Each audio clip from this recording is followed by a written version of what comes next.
இன்றைக்கி north Indian ஸ்டைலில் ஆலு பிந்தி எப்படி பண்ணுறதுன்னு பார்க்கலாம். இதுக்கு வந்துட்டு உருளைக்கிழங்கையும் வெண்டைக்காயும் நீள நீளமாக கட் பண்ணி எடுத்துக்கோங்க. உருளைக்கிழங்கு தோல் சீவி வெர்டிக்கலாக கட் பண்ணி எடுத்துக்கோங்க. ஒரு பேனில் எண்ணெய் ஆட் பண்ணி ஜீரகம், பெரிய சைஸ் வெங்காயம், பச்சை மிளகாலாம் சாப் பண்ணி வச்சுருக்கேன், அதை ஆட் பண்ணி நல்லா வதக்கி எடுத்துக்கோங்க. இது கூடவே வந்துட்டு நீளமாக கட் பண்ணி வச்சுருக்க உருளைக்கிழங்கு, இது கூட உப்பு, மஞ்சள்தூள், மிளகாத்தூள், கரம் மசாலா, ஒரு டீஸ்பூன் மல்லித்தூள் இதெல்லாம் ஆட் பண்ணி நல்லா வதக்கி எடுத்துக்கோங்க. கொஞ்சம் நல்லா வதங்கினதுக்கப்புறம் தண்ணி ஆட் பண்ணி உருளைக்கிழங்கு வேகிற அளவுக்கு வச்சுக்கோங்க. இப்போ இது கூடவே வந்துட்டு வெண்டைக்காவை ஆட் பண்ணிவிட்டு அது கொஞ்சமாக தண்ணி ஆட் பண்ணி வேக வைங்க. இது கிரேவி மாதிரி இருக்கக்கூடாது, திக் கன்சிஸ்டன்சியில் இருக்கணும். அதனால் கொஞ்சம் கொஞ்சமாக தண்ணி ஆட் பண்ணி வேக வைங்க.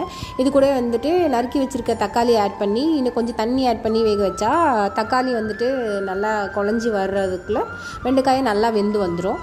இது வந்து ஒரு மூடி போட்டு ஒரு 5 மினிட்ஸ்க்கு வேக வச்சுக்கோங்க. அவ்வளோதான். இது கூட வந்துட்டு கடைசியாக ஜீரகத்தூளும் நெய்யும் ஆட் பண்ணி இறக்குனீங்கன்னா செம்ம டேஸ்டியான ஆலு பிந்தி ரெடி ஆகிடுச்சு. ட்ரை பண்ணிவிட்டு எப்படி இருந்துச்சுன்னு கமெண்ட் பண்ணுங்கள்.